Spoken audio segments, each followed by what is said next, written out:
दिव्यांगजन अधिकार अधिनियम के तहत भारत सरकार और मध्य प्रदेश शासन की विभिन्न योजनाओं के प्रभावी क्रियान्वयन और उसमें आ रही समस्याओं के समाधान के लिए निःशक्तजन कल्याण सामाजिक न्याय विभाग के आयुक्त संदीप रजक लगातार प्रदेश के जिलों और तहसीलों में भ्रमण कर रहे हैं। इसी के तहत वो छिंदवाड़ा पहुंचे। यहाँ उन्होंने सामाजिक न्याय विभाग अंतर्गत जारी योजनाओं हितग्राहियों को मिलने वाले लाभ की नब्ज टटोली।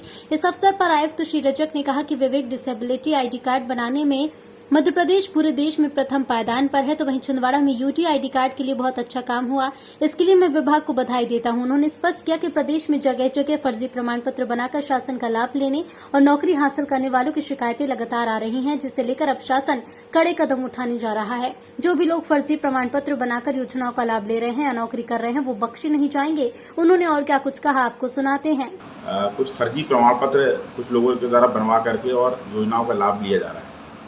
तो आज का विशेष मेरा यही कहना है आप सबसे कि मध्य प्रदेश में कोई भी दिव्यांग प्रमाण पत्र प्राप्त करके गलत तरीके से अगर योजनाओं का लाभ लेगा तो उस पर सख्त कार्रवाई करेंगे, और जो योजना का लाभ ले रहा है वो तो उससे वापस ले ली जाएंगी, और सज़ा का भी प्रावधान है कि 2 साल की सज़ा भी उनको मिलेगी और 1 लाख का जुर्माना भी उनके ऊपर लगाया जाएगा। मध्य प्रदेश में अनेकों शिकायतें इस प्रकार से आ रही, उसका निराकरण भी हम कर रहे हैं, और छिंदवाड़ा में भी जो शिकायतें प्राप्त हुई हैं उसमें भी हम कठोर कार्रवाई करने वाले हैं।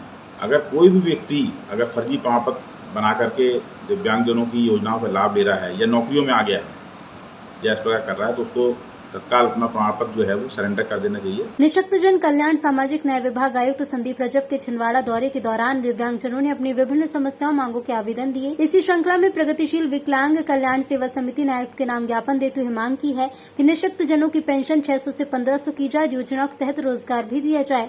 प्रगतिशील विकलांग कल्याण सेवा समिति ने कहा कि अन्य प्रदेशों में निःशक्तजनों के लिए विभिन्न योजनाएं चल रही हैं, लेकिन मध्य प्रदेश में रोजगार की कोई योजना नहीं है। कल्याण सेवा समिति अध्यक्ष ने अपनी मांगों को लेकर क्या कहा, ये भी सुनिए। यहाँ पर दिव्यांगों को जो पेंशन मिल रही 600 रुपये में, इनका कुछ गुजारा नहीं हो पा रहा, इसलिए हम दिव्यांगों की पेंशन बढ़ाने के लिए बोलने आए हैं यहाँ पे। और कमिश्नर साहब को ये भी बोला गया है कि दिव्यांग जो पढ़े लिखे जो शिक्षित बेचारे घर में बैठे हैं, इन लोग को कोई अच्छा बढ़िया रोजगार दिया जाए और स्वरोजगार की व्यवस्था की। मैं अपनी समस्या लेकर आई हूँ। जैसे कई भाई बहन यहाँ पे पढ़े लिखे हमारे क्षेत्र में, और हम विकलांग सेवा कर रहे हैं इन चीज़ों में। हमारे लिए कई योजना आती है जो हमें जानकारी नहीं दी जाती नगर पालिका में, और हमारे लिए जो प्रधानमंत्री की ओर से जो मकान बनाया गया था वो भी हमें प्राप्त नहीं। बहरहाल सरकार समाज के अंतिम पायदान के लोगों तक की योजनाएं चला रही है, लेकिन इसके बावजूद भी पात्र लोगों तक उसका लाभ न पहुंच पाना प्रशासनिक कमजोरी को दिखाता है। चाणक्य केसरी टीवी छिंदवाड़ा से अल्ताफ खान के साथ वीडियो जर्नलिस्ट जफर अली की रिपोर्ट।